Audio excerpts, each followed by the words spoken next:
yang dirahmati Allah Subhanahu wa taala, sedikit tambahan, sedikit kaos thalabul ilmi untuk mencari tambahan ilmu. Kalau lagi untuk waktu suaranya untuk abot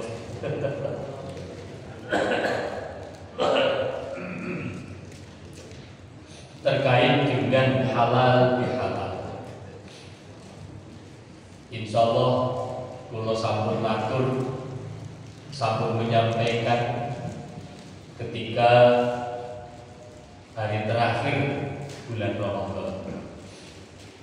Tambahan untuk itu adalah bahwa kita masuk di bulan Syawal. Setelah bulan Ramadan, bulannya bulan Syawal. Rasulullah Shallallahu Alaihi Wasallam dawuhaken Syawal ini artinya meningkat. Jadi setelah bulan suci Ramadan, kita dilatih dengan berbagai macam aktivitas ibadah, baik ibadah yang kaitannya dengan hablum minallah maupun ibadah yang kaitannya dengan hablum minannas. Setelah dilatih pada bulan suci Ramadan, mari di dalam bulan Syawal kita tingkatkan. Maka sebagai ciri dari orang yang bertakwa, coba kita metani, kita merasakan pada diri kita sendiri, apakah kita sudah masuk ke dalamnya ataukah belum. Ketika sudah masuk di dalamnya, mari kita tingkatkan. Ketika belum, mari kita mencoba untuk masuk di dalamnya. Takwa ini menurut Syekh Al-Imam Al-Qushairi memberikan gambaran tenai takwa itu sesuai dengan hurufnya. Takwa ini dalam bahasa Arab yang tersusun dari huruf ta, setelah ta qaf, setelah qaf adalah wawu, dan setelah wawu adalah huruf ya. Takwa, ta, qaf, wawu, ya. Masing-masing dari huruf ini adalah singkatan. Yang pertama ta itu singkatan dari tawadhu. Tawadhu itu andap asor. Senajan toh sugi orang ketok ne sugiye. Senajan toh pinter orang ketok ne pintere. Senajan toh ribut duwe pangkat orang adigang adigung adiguno. Dados senajan sugih boten ngetokne sugiye, bahasane wong Jawa semugi. Ngoten nggih. Dados meskipun sugih boten semugi. Meskipun kaya tidak mengandalkan kekayaannya, tidak menampakkan kekayaannya yang akhirnya menjadikan sombong. Meskipun pandai tetapi tidak memperlihatkan ilmunya yang pada akhirnya menjadikan dia sombong. Mungkin gelarnya banyak, bahkan sampai profesor, doktor, macam-macam itu kalau gelar akademik. Gelar-gelar yang semacam ini tidak menjadikannya merasa pandai, merasa pinter, kemudian akhirnya menganggap rendah orang lain, menyombongkan diri. Niku jenenge tawadhu. Orang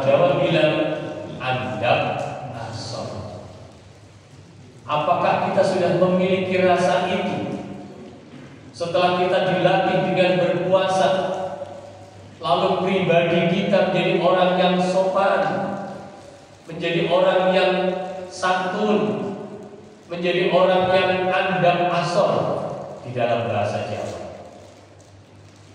Sebab puasa yang kita lakukan, kalau kita mau meresapi, maka kita bisa menjadi orang yang tawadhu.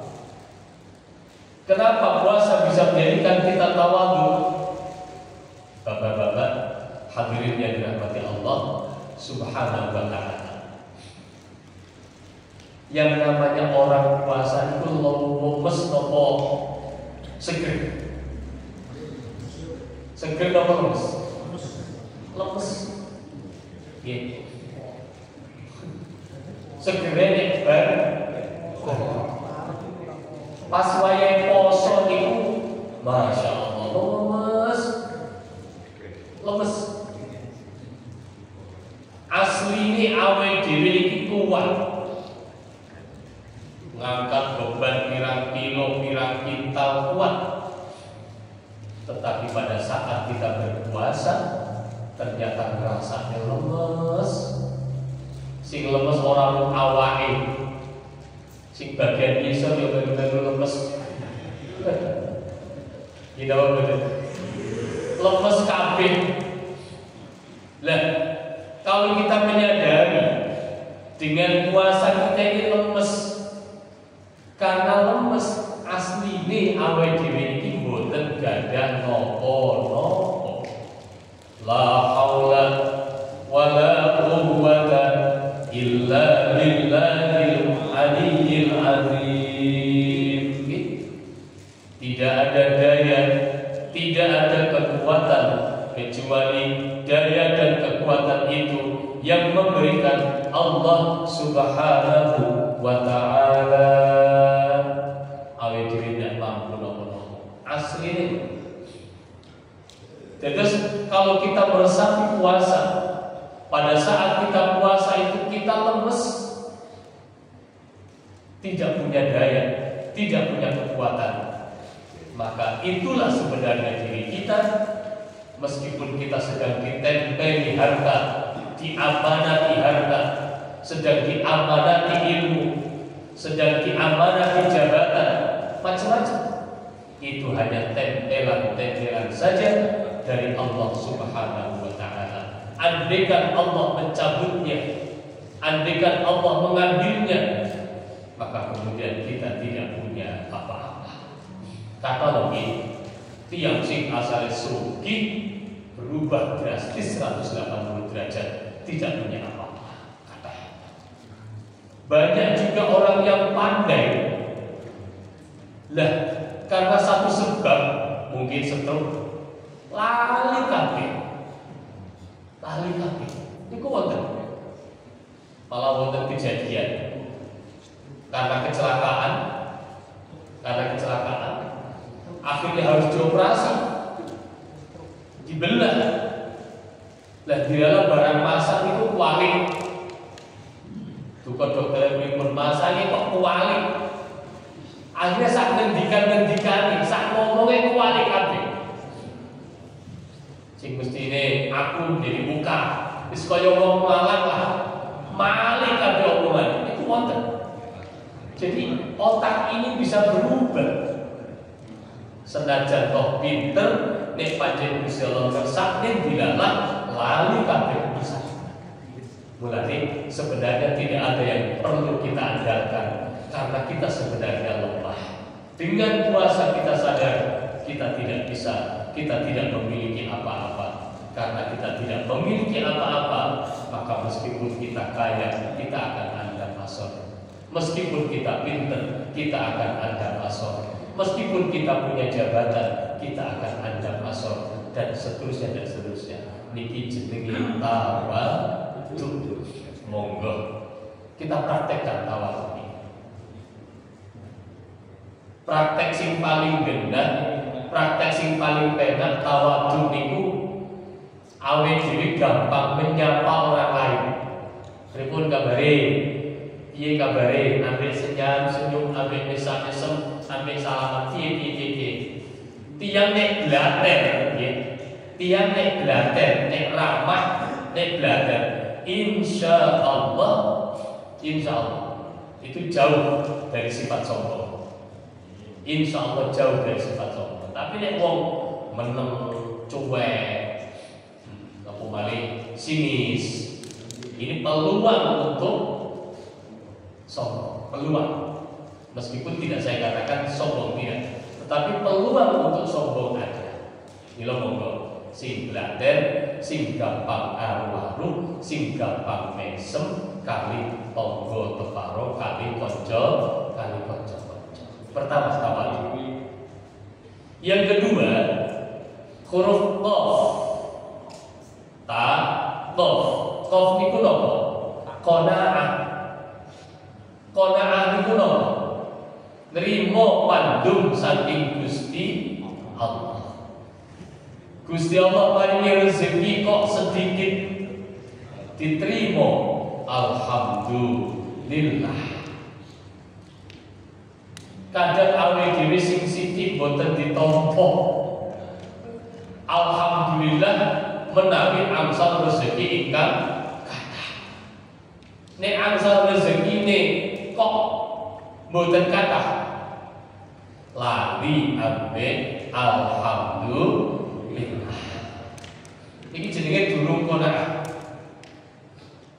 Puasa yang kita lakukan itu akan bisa membentuk pribadi kita sebagai orang yang qanaah, nrimo ing pandum.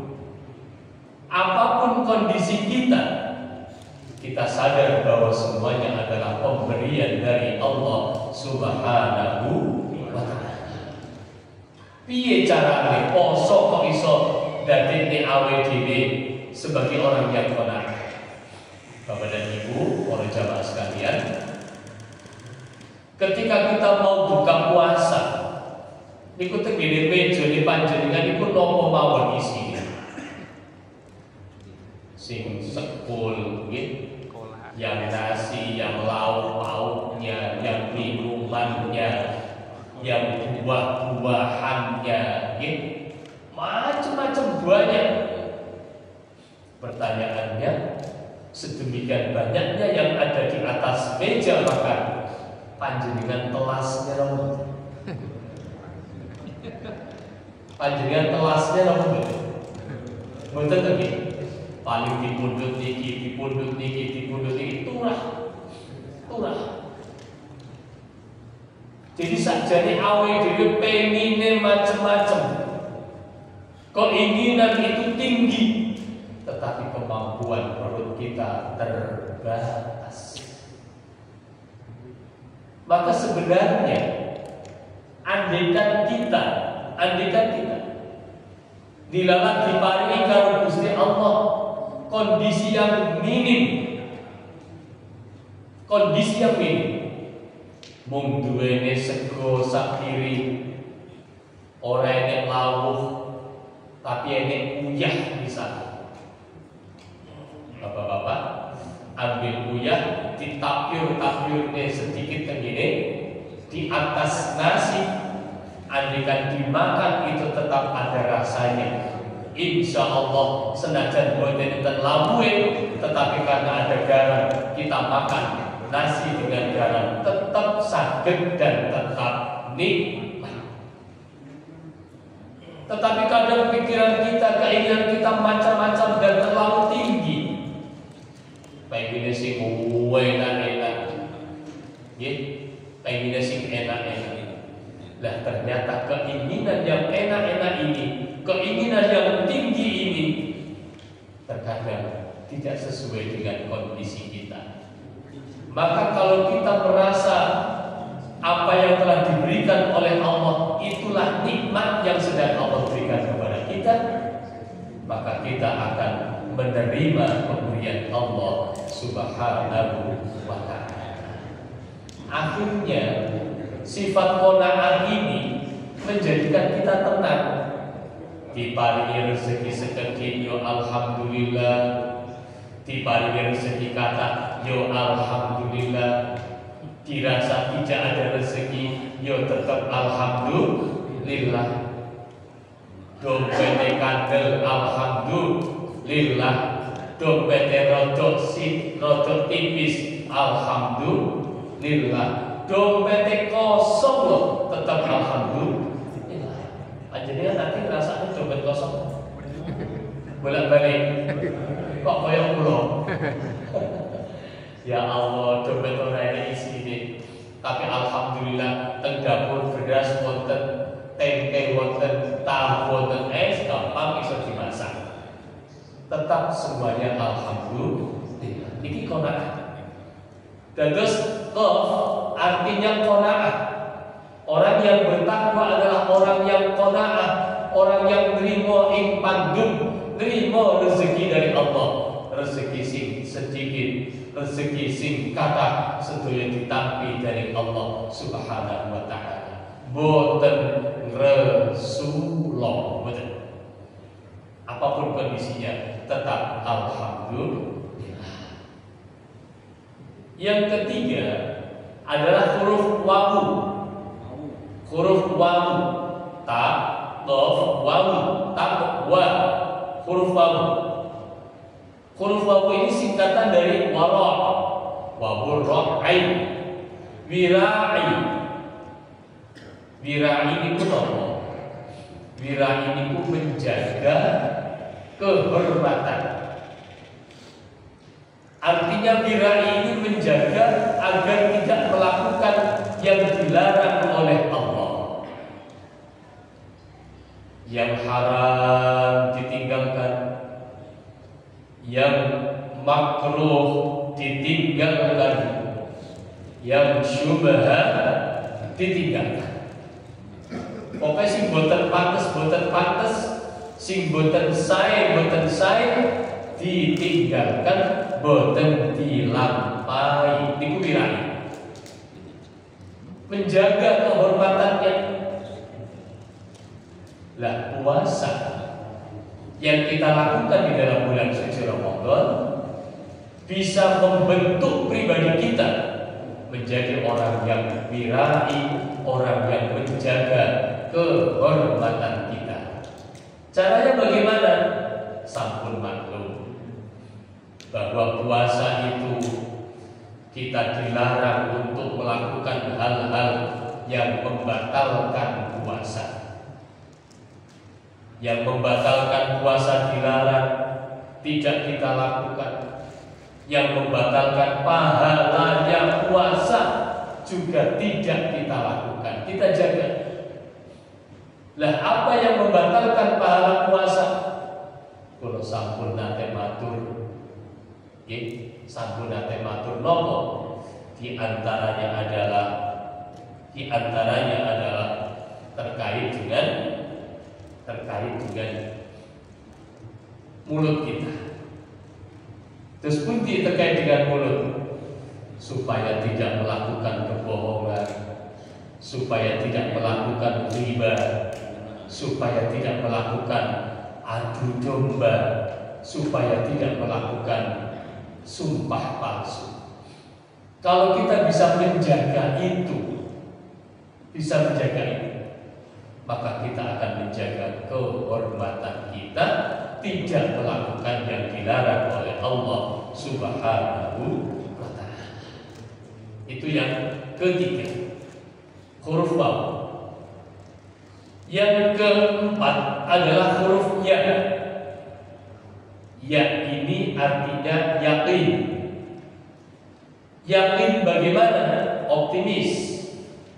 Yakin bahwa apa yang kita lakukan ini adalah dibalas oleh Allah Subhanahu wa ta'ala. Yakin ganjaran. Apabila melakukan kebaikan, maka akan mendapatkan balasan yang berupa pahala. Apabila melakukan kejelekan, melakukan perbuatan dosa, maka akan mendapatkan balasan yang berupa dosa dan kelak akan dimasukkan ke dalam neraka. Niku yakin. Nah, puasa yang kita lakukan itu akan membantu kita, akan mengantarkan kita menjadi orang yang yakin, khususnya yakin akan balasan dari Allah, yakin kepada Allah Subhanahu wa ta'ala. Terus pun bicara puasa membentuk kita menjadi orang yang yakin, orang yang optimis, orang yang merasa pasti Allah akan membalas kita. Tidak lain dan tidak bukan, bapak-bapak, para hadirin, karena puasa itu adalah amal ibadah yang rahasia antara kita dengan Allah Subhanahu wa ta'ala. Mboten enten sing sumerep.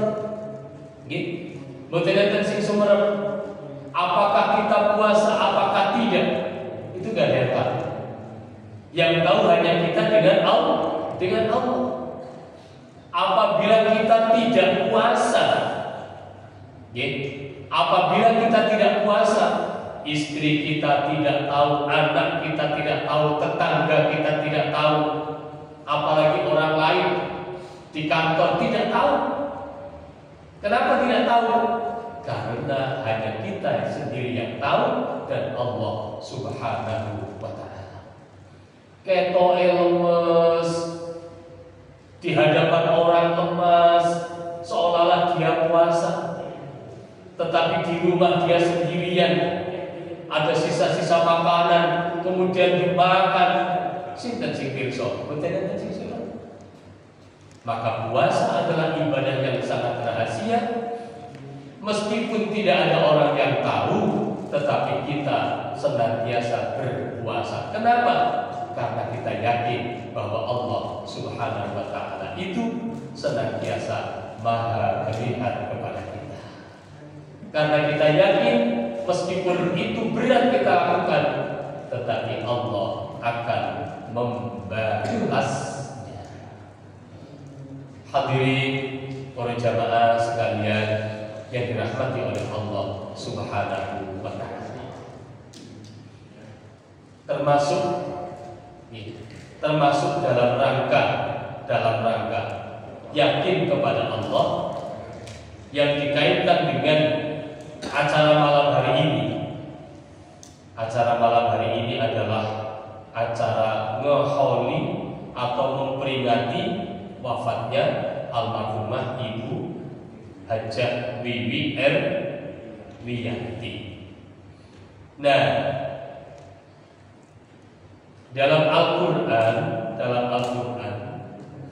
surat Al-Mulk, Allah Subhanahu wa ta'ala dawuhaken, Tabarakalladzi biyadihil mulku wa huwa 'ala kulli syai'in qadir, alladzi khalaqal mauta wal hayata liyabluwakum ayyukum ahsanu amala wa huwal azizul ghafur.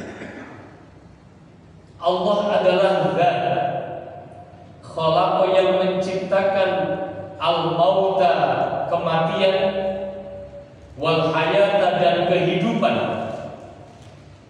liyabluwakum, karena Allah ingin menguji kepada kalian, ahsanu amala, liyabluwakum ayyukum ahsanu amala, ingin menguji kepada kalian siapa di antara kalian yang paling baik amalnya.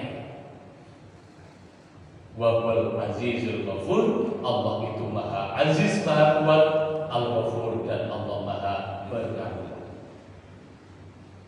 Kita memperingati 1 tahun almarhumah Ibu Hajah Wiwi ini, harapannya adalah ingat kepada kematian.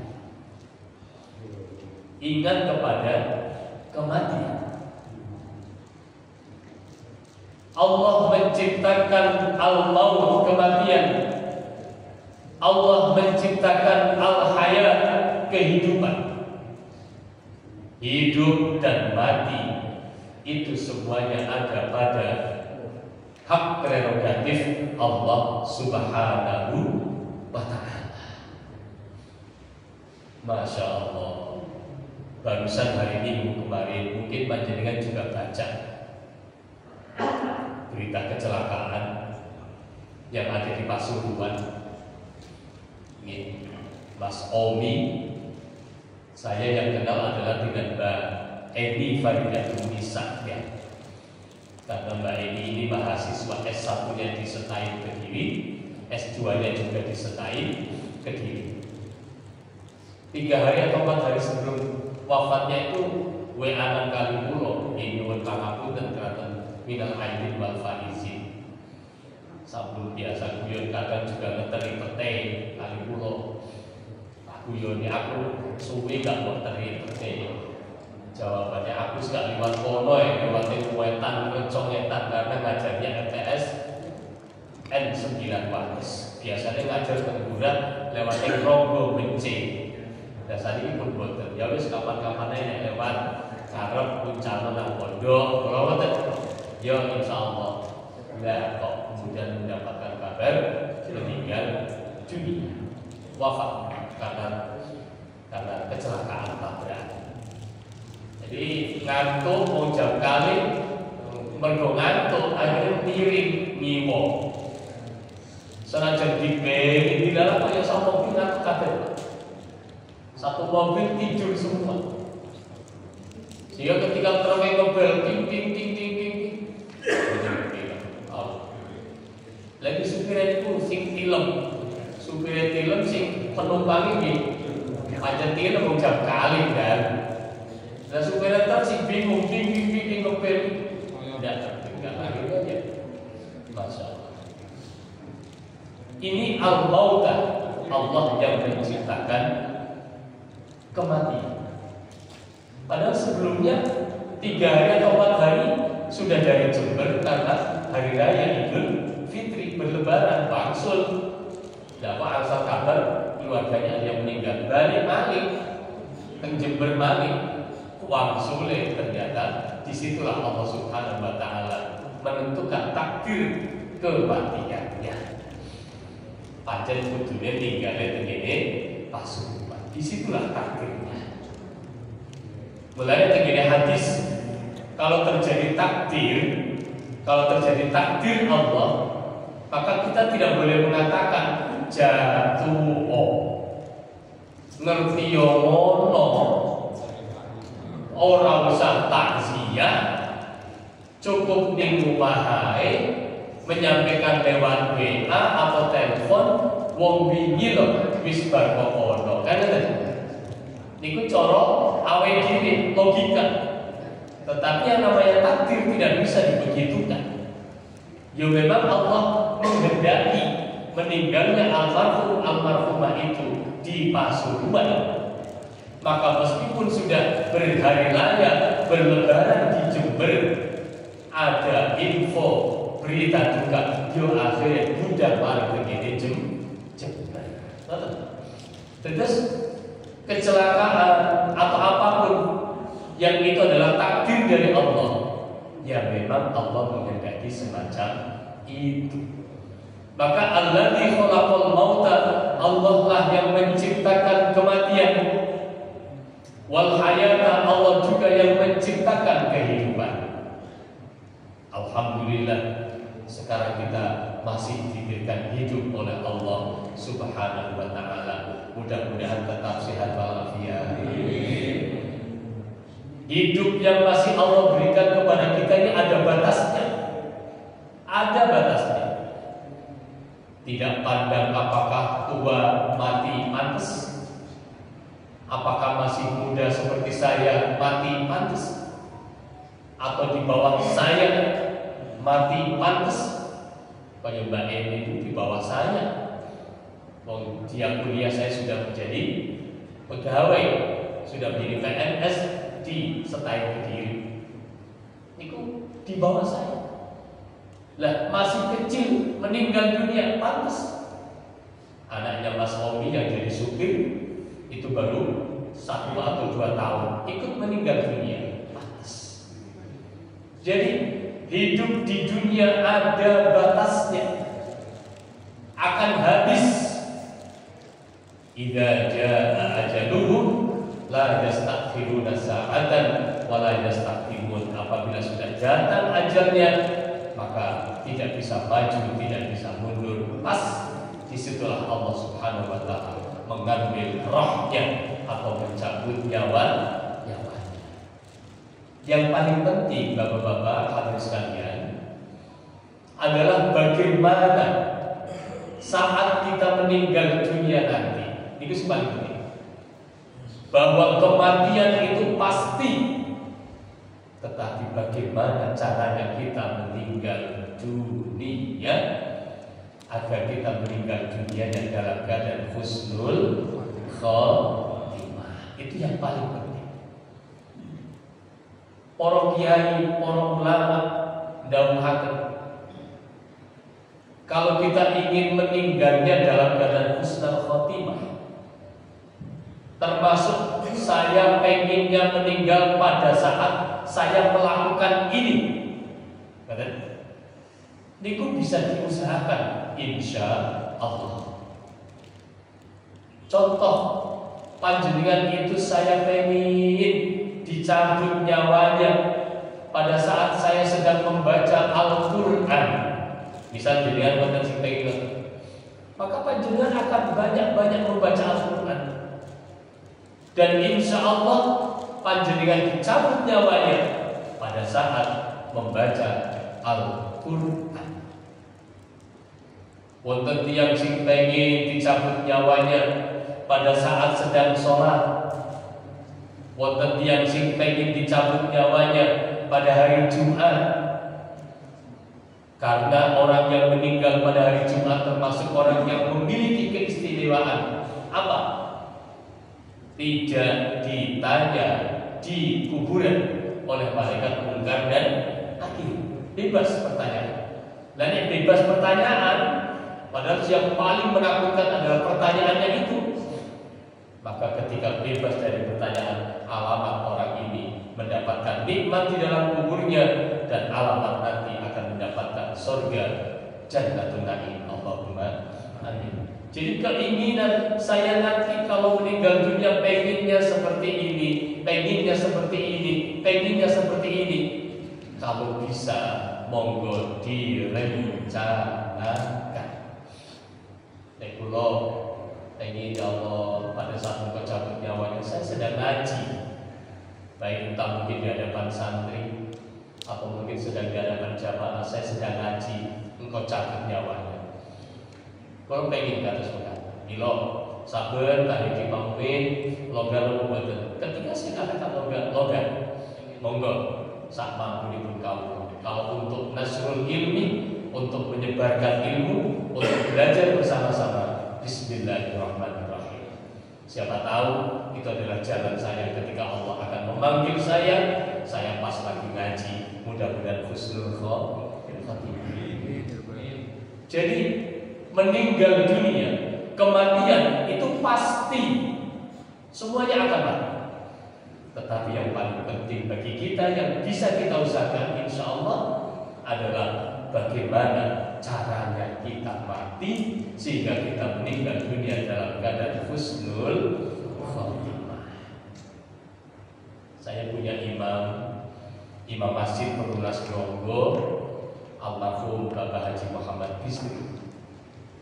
Dulu guru PGA, kemudian menjadi guru MTSN 2 Gronggo. Biasanya beliau ngimami pas subuh itu beliau tidak ngimami, mungkin ngerasa benar-benar. Akhirnya minta dibadani, beliau makmum. Selesai sholat, atas tingginya as-sakinah, zikir dulu, wiridan. Lepas wiridan pun dengan dingkluk. Masih dalam wiridan dingkluk, ditulungi kali para jamaah, dibawa dulu ke rumah, ternyata sudah tidak ada. Masya Allah, jelas meninggalnya husnul khotimah. Seperti itu bapak-bapak hadirin sekalian. Maka siapa tahu di antara panjenengan yang aktif jamaah di Masjid As-Sakinah, mungkin akan meninggal seperti almarhum Bapak Haji Muhammad Bisri. Sing penting adalah terus pun dicarani agar meninggal yang husnul khotimah. Kematian tidak bisa dihindari. Ainama takunu yudrikumul mautu walau kuntum fi burujin musyayyadah. Al-Quran. Dimanapun kalian berada, maut akan menemuimu. Walau kuntum fi burujin musyayyadah, meskipun kamu itu ngumpet, ya, saking wedine kalau mati, delik di dalam peti kotak yang amat sangat kuat, terbuat dari baja, dikunci dari luar, tidak bisa masuk orang-orang, tetapi malaikat penjemput nyawa tetap bisa memasukinya dan mencabut nyawanya. Maka kematian tidak bisa dihindari, tetapi yang paling penting mari kita bersama-sama mengusahakan agar kita meninggal dunia dalam keadaan husnul khotimah. Amin ya rabbal alamin. Ini hikmah kita melaksanakan haul almarhumah Ibu Hajah Wiwi pada malam hari ini. Mudah-mudahan kita mendapatkan pelajaran bahwa kalau Bu Wiwi sedo, kita pun semuanya juga akan meninggal dunia. Tinggal kapan waktunya dan bagaimana caranya. Mudah-mudahan cara kita meninggal dunia adalah dengan cara yang baik, sehingga kita meninggal dunia dengan sebutan husnul khotimah. Amin ya rabbal alamin. Al-Fatihah. A'udzu billahi minasyaitonir rajim. Bismillahirrahmanirrahim. Alhamdulillahi rabbil alamin. Arrahmanir rahim. Maliki yaumiddin. Iyyaka na'budu wa iyyaka nasta'in. Ihdinas siratal mustaqim. Siratal ladzina an'amta 'alaihim ghairil maghdubi 'alaihim waladdallin. Amin. Allahumma shalli wa sallim wa barik ala sayyidina Muhammad wa ala ali sayyidina Muhammad wa sallim wa radiyallahu ta'ala sayyidina ashabi Rasulillah ajma'in. Amin ya rabbal alamin. Alhamdulillahi rabbil alamin. Hamdan syakirin hamdan wafi ni'amahu yukafi mazidah. Ya Allah ya Rabbana lakal hamdu kama yanbaghi li jalali wajhikal karim wa 'azimi sultanik. Allahumma shalli ala sayyidina Muhammad wa ala ali sayyidina Muhammad. Rabbana taqabbal minna innaka antas samiul 'alim wa tub 'alaina innaka antat tawwabur rahim. Rabbana taqabbal wa balligh wa awsil thawaba ma qara'na wa nura ma talawna min suratil Fatihah wa surati Yasin wa suratil Ikhlas wa Mu'awwidhatain wa ma ba'daha hadiyatan nasiratan wa rahmatan nazilah wa barakatan syamilah bi rahmatil habibina wa syafi'ina wa qurrati a'yunina Muhammadin sallallahu alaihi wasallam wa azwajihi wa dhurriyyatihi wa ahli baitihi al-kiram wa lil marhumin wal marhumat wal maghfurin wal maghfurat wa nakhussu khususan ila hadratil marhum Ibu Hajah Wiwi Ermianti binti Bapak Haji Sanusi, ila hadratil marhum Bapak Salim bin Bapak Sadikan, ila hadratil marhumah Ibu Aisyah binti Bapak Abidin, ila hadratil marhumah Ibu Eni Widayati binti Bapak Salim, ila hadratil marhum Bapak Haji Sanusi bin Bapak Haji Abdul Wahab, ila hadratil marhumah Ibu Hajah Musfinatun binti Bapak Abdullah Umar, ila hadratil marhum Bapak Haji Muhsan bin Bapak Haji Sanusi, ila hadratil marhum Bapak Imam Malik bin Bapak Haji Sanusi, wa usulihim wa furuhim lan sedoyo ahli kubur kula panjenengan sedoyo ya Allah. Allahumma ighfir lahum warhamhum wa'afihim wa'fu anhum wa wasi' madkhalahum waj'al jannata mathwahum waj'al qabrahum rawdatan min riyadil jinan wa la taj'al quburahum qubatan min khufarin niran bi rahmatika ya arhamar rahimin. Allahumma zid rahmata wal maghfirah 'alaina wa 'ala ahli kubur min ahli la ilaha illallah Muhammadur Rasulullah sallallahu alaihi wasallam. Ya ayyatuhan nafsul mutmainnah irji'i ila rabbiki radiyatan mardiyah fadkhuli fi ibadi wadkhuli jannati. Allahumma لنا بالقول الثابت لا إله إلا الله محمد رسول الله صلى الله عليه وسلم. اللهم يا الله اجعلنا من العائدين والفائزين والمقبولين ونحن بخير في كل عام يا أرحم الراحمين. ربنا آتنا في الدنيا حسنة وفي الآخرة حسنة وقنا عذاب النار. وصلى الله على سيدنا محمد وعلى آله وصحبه وبارك وسلم. سبحان ربك رب العزة عما يصفون وسلام على المرسلين والحمد لله رب العالمين. الفاتحة.